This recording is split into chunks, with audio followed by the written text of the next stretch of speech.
Welcome, lords and lasses of the storm, to the heaven-forged armies of the mortal realms, because today we are continuing our conversation about the Stormcast Eternals. And as mentioned before, we did our introduction of the faction conceptually and then had a video about how they're organized. I want to talk today about the actual chambers. These are the different, substructures of an army of Stormcast Eternals. Now, if you know anything about this faction that we've learned about so far, it's that it has a ton of units, even after the big War Scroll purge between editions. But the structure of a Stormcast as an army is largely unchanged, though we continually get a deeper understanding of the various roles within a chamber via new hero models a lot of the time. They'll kind of come with a little lore exposition of how they fit into the character of a particular chamber. And because there are so many units, I decided I'm going to tackle them literally chamber to chamber. And this, for your reference, if you're playing Stormcast, this is going to be the keywords that you use. So like Vanguard Chamber relates to specific Stormcast models. Warrior Chamber relates to specific ones. So they're organized that way in the book as far as synergy and keywords and that kind of stuff for your army. Those are the same core concepts when it comes to how the army functions in the lore. The kind of key exception here is that there are three main chambers of war that we talked about. These are the Warrior Chamber, Harbinger, and Exemplar chambers. These represent most of the basic infantry in the entire battle tome. And these are the three standing armies that each Stormhost will have access to. The thing is, though, that these three chambers have a lot of overlap in terms of the units that they can take. They just have a kind of a different emphasis on how they go to war, but they have a lot of, the same tools. For example, they all have a Justicar enclave. Even though if you normally associate Justicars with more elite infantry of the Exemplar chamber, everyone has access to them. And so to kick off our discussion of the Stormcast Eternals units and stuff like that, and the sub-chambers, we're going to kind of combine the Warrior, Harbinger, and Exemplar enclaves into one. Right, this is just a catch-all. These are the main fighting units of any Stormcast Eternal army. However you want to thematically divide them up or have them go into battle and what tactics they use, that's all different, but the warriors are the same. The other chambers have very distinct roles and equipment and beasts that they work with, but today is for the everyman, the blue-collar Stormcast, if you will. And so we're going to talk briefly about the structure of these three chambers and jump into the units that make up the majority of the Stormcast Eternals' martial strength. Before we jump into that though, if you are interested in any Stormcast Eternal stuff or Games Workshop in general, please consider using one of my affiliate links in the description down below. You'll see exactly how much money you save, and every time you do, it throws a tip in my tip jar that directly supports me, my wife, our cats, and the whole channel, and I'm so grateful for each and every one of you who does that. You have no idea how much it means to me. For example, this year, y'all are funding the trip to Holy Havoc. I'm going to take a bunch of pictures, try to get some videos together, but it's just that stuff that's possible because of awesome folks like you. So we outlined that there are three largely similar chambers that make up the bulk of any Stormcast army. What separates them? Well, essentially each of them focuses on a specific type of combat. We're going to talk about the chamber's differences and then we'll get into the units they all share later, but essentially, they all focus on a style of combat, and then when you combine unique fighting styles and the eccentricities of the various Stormhosts, things that they like doing or are better at, this makes for a wide array of tools that Sigmar has at his disposal. Right, do you need a strike team to race in and steal an artifact? Awesome. Grab you an Exemplar chamber. Is the artifact surrounded by giant beasts? Maybe choose an Astral Templar's Exemplar chamber for that. They're renowned beast hunters. Or if the target is full of corruption and chaos warp, maybe send the Hallowed Knights Exemplar chamber. Their zealous faith will shield them from it and that kind of stuff. So you can see there's the mission you have to do, which certain chambers might excel at, and then all the things surrounding that mission, the opposition around it, might dictate what Stormhost you send. Point is, Sigmar set up a system where he has a lot of options on the table, which means that you do when it comes to creating the army that you want. And so to put it very broadly, the Warrior Chamber is the largest within all of the Stormhosts, right? The center one, this is your rank and file, the most unit options available to you. And this chamber focuses immensely on the bite and hold style of strategy, right? Lots of infantry to go conquer an area and occupy it. When you think about Age of Sigmar lore from like that first, I guess, season wave Gen 1, there was a lot of this because there was no humans around, like there was no settlements to defend or anything. So like a whole Sigmar army would just drop down somewhere and fight. Now we've gotten to a point where they kind of have a mixed arms style that kind of like bleeds into Cities of Sigmar and Sylvaneth and other allies and stuff like that. But for the longest time, and currently on the front lines, this is what you're going to see. Boots on the ground. And this is generally what we see in the lore, at least when we have a mortal perspective, right? Just the sheer math of the fact that most Stormcasts are part of the Warrior Chamber means that this is going to be the most common and interacted with arm of the Stormcast. The next one we alluded to is the Exemplar Chamber. Now they, again, have a ton of unit overlap, but where the Warrior Chamber's training and focus is in these large shield wall formations, again, infantry go and take and hold, the Exemplars are your strike squads. They still have a unit structure, but if you need a hard-hitting infiltration force where all these units can operate independently, knock out a target, or hold a location briefly, that's the kind of stuff you want. These guys are like the fist of the Stormcast, and they're really just renowned for the different style of combat training that they have. And the last one is the Harbinger Chamber, which is more or less about lightning attacks, somewhat literally. Basically, this is your method of dealing with things when you need a speedy assault unit that can redirect, distract, ambush, scout, all that kind of stuff. Again, a lot of the same tools in their tool belt, but their training puts an emphasis on motion, keeping things moving at speed. And a lot of these warriors are things like prosecutors that summon lightning weapons to themselves, just anything that can lightning strike their enemy. Now, for each of these three chambers, there is their own command echelon, essentially the leadership of a given chamber. It's all the knights and the lords that we have access to, and they have their own internal structure that I'd rather do a different video on. Actually, there was a comment I just saw before starting record where someone asked, can I rank the Stormcast from like Celestant Prime down to Liberator, like as far as what their structure is? And that gets a little bit murky because different roles will sometimes work outside of the normal hierarchy. Like, for example, Lord Relictors don't necessarily have to bow the knee always to the person who would on paper be their immediate supervisor. They're kind of an ancillary thing. Then you have multiple of these like lords and knights that all have a similar kind of rank, and they might have a greater standing, stormhost to stormhost. Maybe the Astral Templars put a higher emphasis on X role than Y. So that one's a little hard and nebulous to do, but these make up the most of the heroic choices that you and I get to make within the Battle Tome, and certainly the most iconic.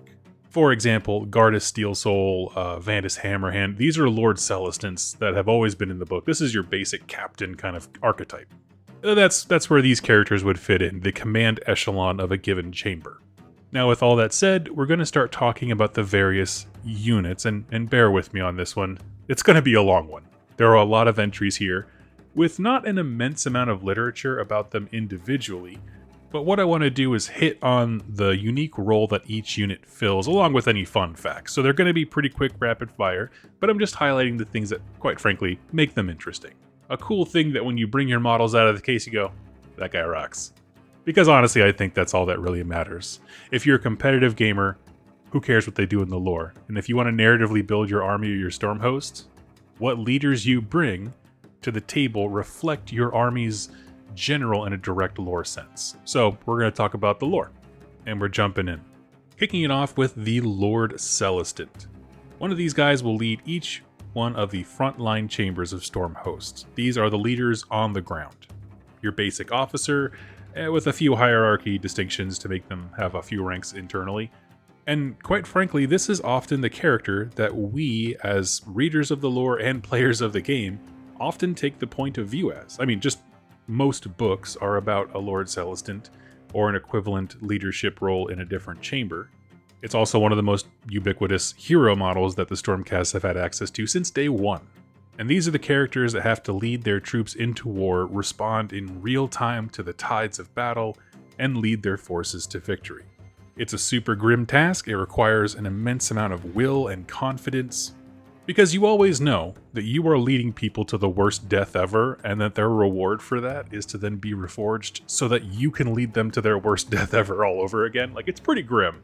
But this is also where we get to see some of the great storytelling eccentricities within Black Library novels. For example, I mentioned Gardas and Vandus Hammerhand as being two Lord Celestins. Gardas has a penchant for self-sacrifice, even if it doesn't make an entirely a bunch of sense, to save all the other Stormcast around him. So he's a leader who wants to, he'll take the hit on behalf of his men. As opposed to Vandus, who is also a good guy, very good guy, but his method of leadership is, I'm going to be like big main character energy, and I'm going to go kill the other guy at the top. He's not interested in self-sacrifice. I want to take that guy out. No matter how many men have to die behind me to make that happen, victory will be achieved if I get to their enemy hero and take him out. So again, that's where personality comes in, and your eccentricities of your storm host and stuff like that. The next one here is the Lord Imperatant. These are the heroes above the Lord Celestins that operate in between the main chambers. So this is kind of think of it as like a supervisor that can go between the warrior chambers, the warrior, harbinger, and exemplar chambers. Basically, they offer a higher scale view as a conductor of war. Right? The Lord Celestin goes into battle. They see the battle in front of them. But this is the boss who can look and see multiples of those battles going on and make decisions tactically on a battlefront-wide level. Now, as far as how to use him on the tabletop, essentially, whenever a Lord Imperatant sees an opening that needs to be filled, he will take his personal entourage, or just a smattering of units around him from various armies or chambers, and go deal with it. So, like, let's say, for example, he orders 2 companies to go out and support one another as they make their way east.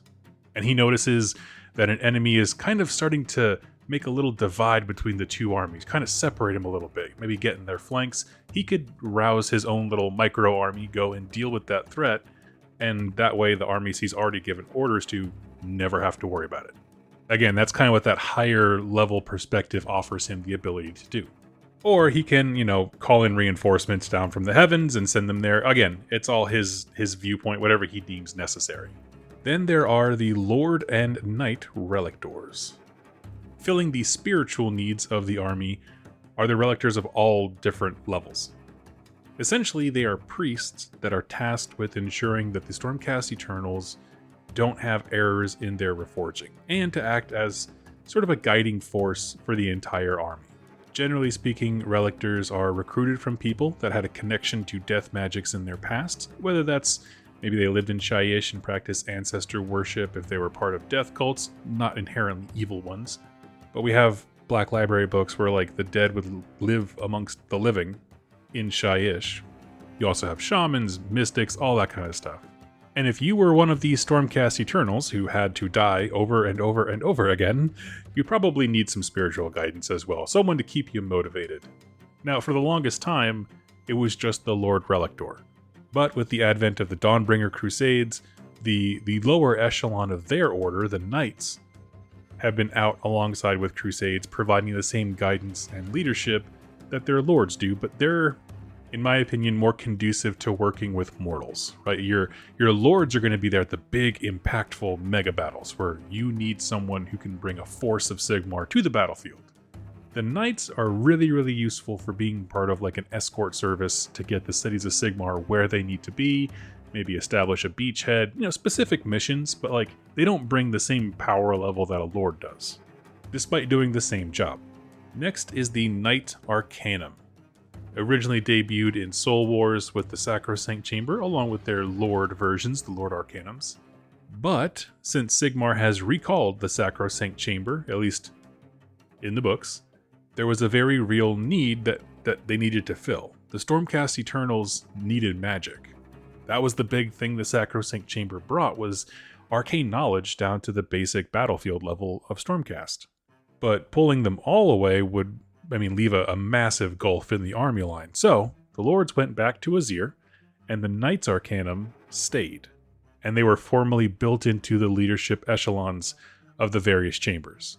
And really they offer 2 very important things. Obviously the first one is their arcane abilities, whether that's, healing troops, empowering your forces, devastating lightnings on the enemy, there's a lot of stuff you can do with magic in this setting. But they also come with arcane knowledge and witch sight. So just literally being able to detect traps that are being laid for them, see if something is cursed. A lot of these characters can see if someone's lying. So if like the characters or the Stormcast get somebody they're interrogating, the Knight Arcanum can look into them and be like, this guy's full of it. So they become really one of the more practical leaders in the command echelon for any Stormcast army to have. One thing that they have noticed, though, with Knights Arcanum and their Lord counterparts is that they tend to become more and more aloof over time. And this is owing to the Hessian crystals that they keep on them. It's one of the things on all their models.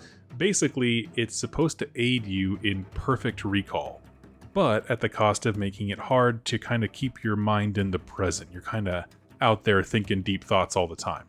And this allows them to stay sharp between reforging so they don't lose any of that, arcane acumen and power and stuff like that.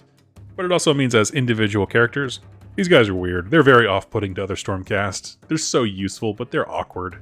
And actually, one little thing they added in this book that I absolutely adore is that some Stormhosts will deploy entire units of their Knight Arcanums. And these are actually called Storm Covens. And that's exactly what it is. It is just a unit of Knight Arcanums. They did that with another unit in this book here coming up, and I absolutely adore this structure of stuff. Moving on to the Knight Judicator, these are the long-range specialist leaders of the Stormcast Eternals. And essentially every Knight Judicator comes with 2 assets that every single Lord of the Stormcast would want. One is Vision Beyond Comparison. They can spot enemy corruption, leaders, flanking forces, i.e. nothing hides from them. Whatever reforging magic Sigmar does, they pay a little extra attention to their eyes. The second is, of course, their bow, which is described in the book as more of a hand-carried artillery piece than a bow that we would normally know it, but basically they fire it almost directly up into the sky, it explodes, and then hurls lightning down on the targets that they marked like on the battlefront, which is one of the coolest things ever. So it's like every arrow has a mini storm inside of it, so he'll fire it up and then it'll just, from whatever point it detonates in the sky, the lightning arcs down at the enemy from there, which is just rad. Next is the Knight Vexillor. These are the banner bearers of the God King. And this rank is interesting. It's not assigned, it's earned. There are a series of gladiatorial challenges that a Stormcast has to undergo in order to achieve this rank, and very few can achieve it. When they have time to do this, I'm not quite sure, but I'm very interested to learn more about that. I'd love a short story about a Stormcast like trying to become a Knight Vexillor. That'd be pretty cool. It wouldn't have to be terribly long, at least not to get the insight I'm asking for about like how do you actually go about these trials. But for their efforts, they are elevated to leadership, again, in the command echelon, and given a battle standard that is crafted by Grungi himself. And essentially these are all infused with the magic of Azir to act as living beacons of the storm in combat. So they all have a little bit of the storm grafted into them. This is a big chunk that they can move around, and so wherever he is a nexus of lightning. It's invigorating to all of his allies, it's demoralizing to his enemies. He just kind of makes himself the eye of the storm. And lastly, for the hero section, is the Knight Questor. Simply put, questing knights. They are individuals that are on a singular mission from Sigmar. Not mass armies on high, but specific tasks. And actually, we follow one of these in the main book, Scaventide, that came out with this new edition, 4th edition of AOS. And it's some fantastic characterization there. Highly recommend reading it, because the Knight Questor in that story is there to do a job. And as long as his goals are overlapping with the rest of the heroes of the story, things are real groovy. He's his own leader in this regard, but things start to get hairy as they get past the mutual part of their relationship. And it's interesting because not everything requires a full army. Sometimes you just need a person to go do a small task, right? Stormcast Eternal Postmates, if you will. Or you just need someone dedicated to a specific thing, and maybe you give them the authority to wrangle up whatever units are around them. But generally speaking, like, they have a single task. And the other unit that I mentioned that can form groups and become a unit is the Questor. So the unit is called the Questor Soulsworn. And I think there's 3 or 4 of them that form a singular unit. And a super easy example of why 4 complete individuals might work together as a single cohesive unit. I thought about this for a bit. Maybe the four of them meet up alongside a full Stormcast Eternals army outside the gates of a chaos fort that's being besieged. One of those questors is on a mission to kill the enemy warlord. One is on a mission to recover the artifact that's somewhere in the same palace, and maybe another one is sent to recover plans or enemy intelligence or something like that. They're all there, and all of their goals overlap, so they forge together into a unit to make sure everyone achieves their mission. That's at least the example that I came up with in my mind about getting four complete individuals. They don't even have to all be on the same task, which is fun for like painting. You can make them all very different and just kind of bind them together. That's so cool. And that is it for the heroes. Like I said, a lot of times their ranks will, I guess, kind of go up and down in terms of authority and importance from Stormhost to Stormhost. Emphasize some, honestly, for you. Like, what does your Stormhost think about the Relictors? Are they religious? Are they not? Do they focus on a type of combat? For example, maybe you have more Knight Judicators because that's a more respected role. Or you're like, oops, all Storm Covens and you're just flowing with Knights Arcanum. Either way, the choice is up to you, but that's going to be your command echelon. That's the little blurb on top of your warrior chamber. And so now, we're going to move into talking about the units that fill out the rest of that. I told you this is going to be a long one. Kicking it off with the Liberators. These are the base rank and file units of the Stormcast Eternals. And when a mortal in the setting thinks of a Stormcast, it's gonna be this, right? Because this is most likely all the Stormcast that they have ever seen is a Liberator. The most numerous, overwhelming, and they're sent off most often with mortals. Now, that's not to say that they are unremarkable. We talked in a previous video about how empowered, deadly, and resilient an individual Stormcast is, and how they can fill the needs of any mission. Right, from dual-wielding hammer attacks in formation of the Exemplar Chamber to shield-locked swords of the Warrior Chamber moving in unison. Like, there's a lot of different ways for them to manifest themselves. And remember the fact that the Stormhost is oftentimes the lens through which mortals see them. So basically what I'm saying is, if your basic Liberator is a grouchy turd, the mortals around them will assume all of the Stormcasts are grouchy and mean. Right, because that kind of like mentality tends to trickle down, and so this is where it trickles down to. Now, I want to add a side note here before I move on. Liberators can be a very boring unit if you don't do anything special with them, or they can be a fantastic canvas to tell a story because they are the most basic unit. So adding bits to them or fun painting affectations like squad markings and that kind of stuff, it can go a long way to making them incredibly visually interesting. Behind the Liberators are the Vigilors. These act as the basic archers of the Stormcast Eternals, and you just take a Liberator, give them a bow that fires arrows that bring lightning with them, and you've got a Vigilor. Which, again, doesn't sound initially remarkable, but there's something really cool about them, and that is their dual role. Of course, the first role is to shoot up the enemy with your bow. But the pattern of their fire is also used to broadcast signals to other Stormcast Eternal elements. So the way it's described in the book is kind of like the old-timey flagship system. If you know anything about like older naval history, the captain on the flagship would run a flag up their flagpole, and then all the other ships would see it, understand that that's a specific command, and they'd run the same flag up their flagpole to make sure it was communicated across the entire army. And that's how a captain can disseminate orders across an entire fleet. Well, the way that these Vigilors release a volley, whether through timing, direction, cadence, it can communicate to, say, the Vanguard forces that now is the time to ambush. Or it can communicate now is the time for the, Dracolith riders to charge in. It's not a big role, but I like the fact that it adds something to the faction besides just shooting. Right? And that's a fun little historical thing, like how officers disseminate orders across such massive battlefields as we're talking about in these big fantasy battle settings. I don't know that a lot of other armies pay a lot of thought to like how they do that. I love it. Next up are the Praetors. These are the elite bodyguard of literally whoever is in charge. Basically, if enemies try the trick of knocking out leadership to put the army in disarray, this is the last wall between the leader, and the enemy. And they actually have a really cool lore bit. I mean, this is just a basic 3-man bodyguard unit. There's nothing inherently unique about them from a rules perspective, but the lore bit they gave is that when they accept a ward, meaning they're assigned to a hero for a long time, this is not just a unit that rotates whoever they're guarding. You're locked into a hero. After that, the Praetors become a kind of soul kin with that leader, like they're bonded in a weird way, to the point where when that hero gets injured, the Praetors can absorb the wounds into themselves. And that's how they tank wounds for the boss. It's essentially kind of like a sympathetic pain, but they take it from the leader. But this comes with a knock-on effect, and that is the Praetors slowly begin losing their self. Like, more so than other Stormcast. I mean, like, literally they start taking on the appearance and the mannerisms of the person that they are sworn to protect because of this weird soul bond they're tethered to them.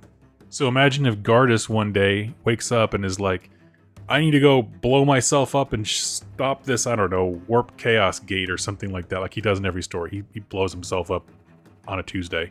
Now you've got a whole unit of 3 other Praetors that all have that same mindset, same attitude, and same recklessness. Like, oh, that sounds rad, actually.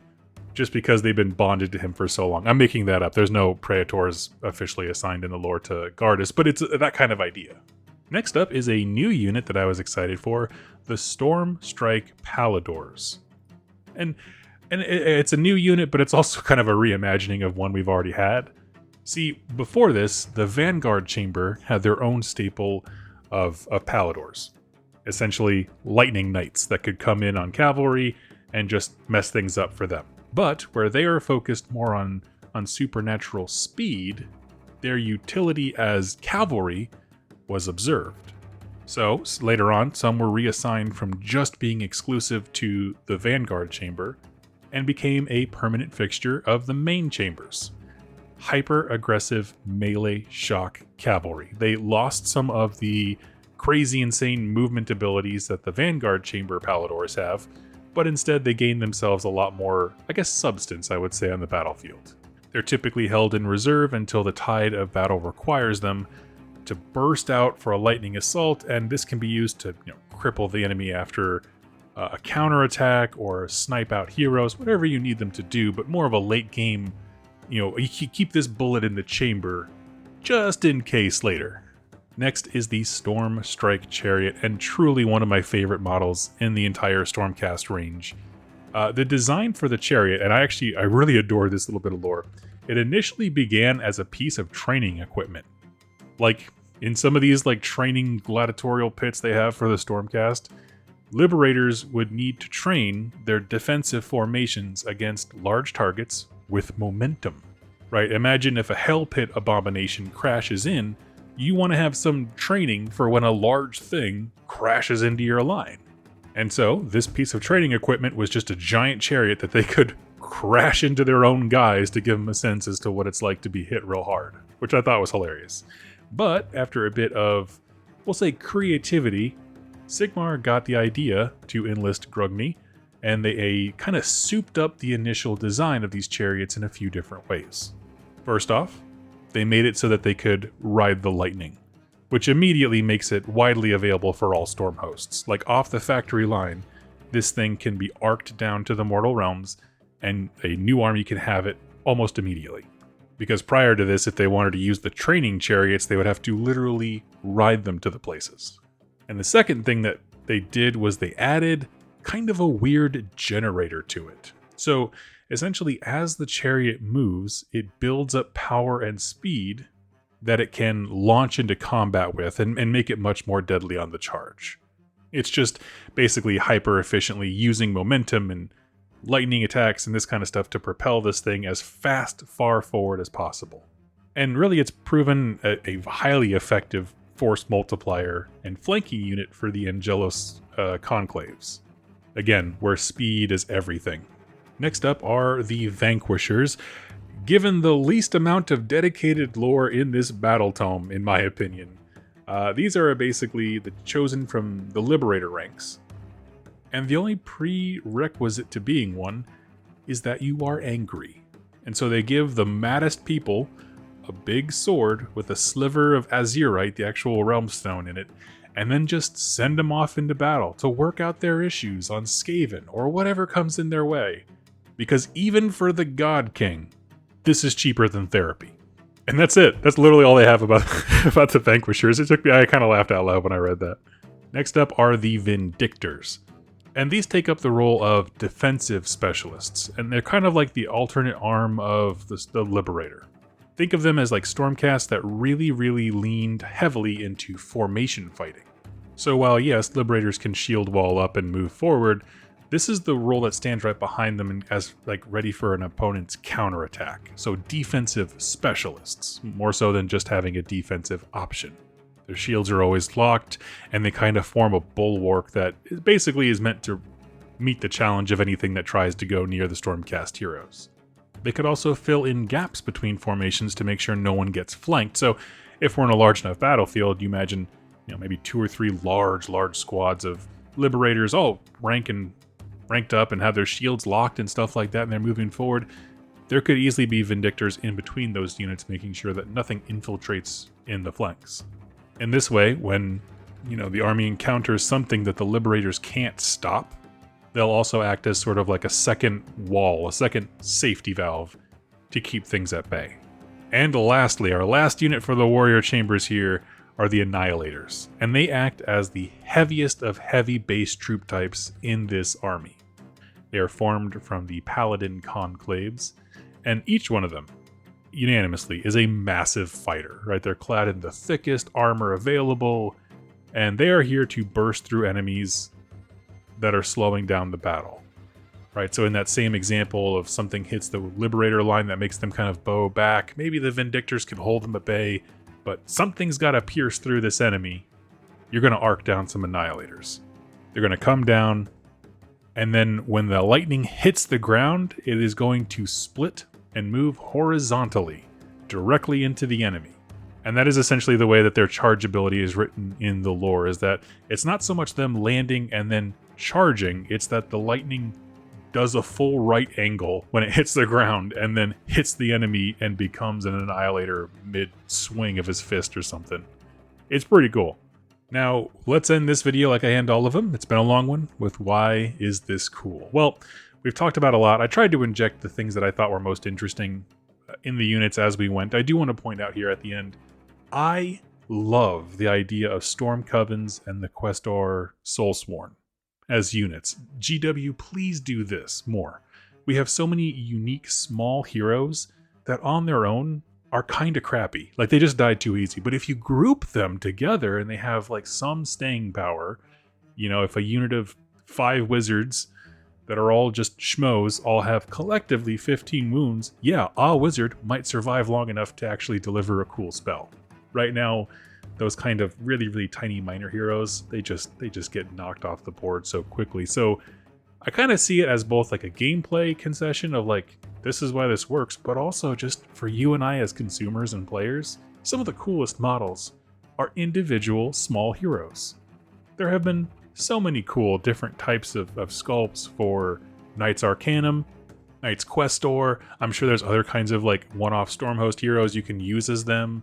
You can also like mix their paint schemes and stuff like that. There's just a lot of really unique, cool things to do here, and I just want to see more of it. I think every army from a gameplay perspective can benefit from having their smaller heroes not just turn to paste immediately, but on a lore perspective, I just love the idea of collaborators, right? A Lord Celestin looks at his group of Knight Arcanum and says, I don't care how you idiots do it, I need X taken out, right? Whatever it is, you guys deal with it. I love the idea of that being a unit with a singular mind and purpose. And of course, there's just so many units to choose from within this army. And you can see the various arms of a main fighting force as you want to build it. Right? And if you're in the role of a Lord Celestin, this is your main army roster and your council when it comes to the hero section.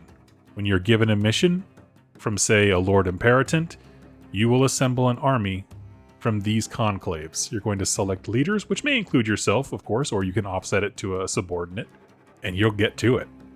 Calling on the aid of other chambers that we're going to explore this week as you need them to overcome specific obstacles and kind of concentrate your army's strength. I want to say thank you all so much for hanging with me. This has been a very long one, but again, this is most of the units in the book and the little things that make them unique. And so going forward, we're going to start moving into the other specific chambers. I'm going to start with the Ruination Chamber because that's the new one. It's most interesting. But I felt like going through this was important to get a sense of how they're each organized, and also like everyone who's a part of the Ruination Chamber was generally speaking part of this chamber first. So I thought it was important to kind of point that out. And I want to end this video with a question for you because people seem to respond really well to those. I'd love to know what your favorite unit is. From a lore perspective, mine is the Storm Covens. It is its own dedicated unit in the unit section. But if I had to pick like a, one that you could just buy off the shelf, without question, Stormtrike Chariot. The idea of like Sigmar being like a coach and just seeing training equipment being like, we could turn that into a weapon, sounds pretty sweet. I'd love to know your thoughts. Leave in the comments down below and I will chat with you next time, friends. Happy wargaming.